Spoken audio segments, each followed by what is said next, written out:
ஓம் வராகியே துணை. என் அன்பு பிள்ளையே, சட்டென்று என் கையில் இருக்கும் பணத்தை தொடு. இன்னும் 48 மணி நேரத்தில் நீ நினைத்தது நடக்கப் போகின்றது. இன்றைய நாளில் உன் வாழ்க்கையில் நடக்கவிருக்கும் அனைத்து விஷயங்களையும் என்னிடம் ஒப்படைத்துவிட்டு அமைதியுடன் உன் அன்றாட பணிகளை ஆரம்பி. நீ எங்கு சென்றாலும் உனக்கு உதவ யாராவது நான் அனுப்பப்பட்ட தூதராக தோன்றுவார்கள். உன்னை தீங்குகளில் இருந்து காத்திட, நீ நிம்மதியாக இருக்க நான் இந்த நாளெங்கும் உன்னுடன் இருப்பேன். நீ உன்னையே என்னிடம் ஒப்படைத்த என்பதை இன்றைய நாள் முழுவதும் உனக்கான பாதுகாப்பு. என்னுடைய அருள் எப்பொழுதும் உன் முன்னே தோன்றி நீ செல்லும் பாதையில் ஒவ்வொரு அடியையும் வழி நடத்தும். சரியான தருணத்தில் நான் உன் முன்னே தோன்றி காட்சியளிப்பேன். அந்த தருணமே உன் வாழ்க்கை சுகமாக மாறும் நேரம். தினந்தோறும் என்னையே வழிபட்டு கொண்டிருக்கும் உன்னுடைய பண பிரச்சனை இன்றோடு முடிவடையும்.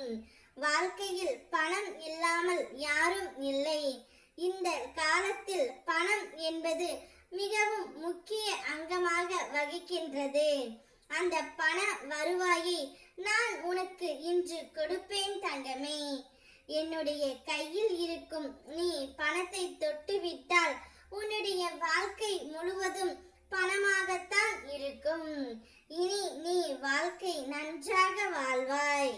உன் துன்பமெல்லாம் முடிந்து விட்டது. உனக்காக உன் அம்மா நான் வந்து விட்டேன். இனி உனக்கு நல்லதே நடக்கும். அமைதியாக இரு.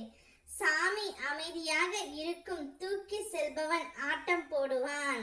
பணம் அமைதியாக இருக்கும். வைத்திருப்பவன் ஆட்டம் போடுவான். புத்தகம் அமைதியாக இருக்கும். படித்தவன் ஆட்டம் போடுவான். பாட்டில் அமைதியாக இருக்கும். குடித்தவன் ஆட்டம் போடுவான். மொத்தத்தில் ஆணவம் பிடித்த மனிதன்தான் ஆட்டம் போடுகின்றான். அதனால் உன் ஆணவத்தை தூக்கி எறி தங்கமே. நிச்சயம் உன்னுடைய வாழ்க்கையில் செல்வம் பெருகும் நேரம் வந்துவிட்டது.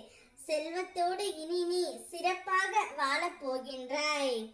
உன் தலையெழுத்தை மாற்றும் சக்தி இந்த வராகிக்கு உள்ளது. ஒரு முறை என்னை நீ நினைத்துப் பார். உனக்காக நான் ஓடோடி வருகின்றேன். நிச்சயம் உனக்கு எது நல்லதோ அதை மட்டுமே உனக்கு நான் கொடுப்பேன். பண கஷ்டம் உனக்கு மன கஷ்டமும் இருக்கின்றது. அனைத்தையும் சரி செய்து உன்னுடைய வாழ்க்கையை நான் சீராக்குவேன். ஓம் வராகியே துணை.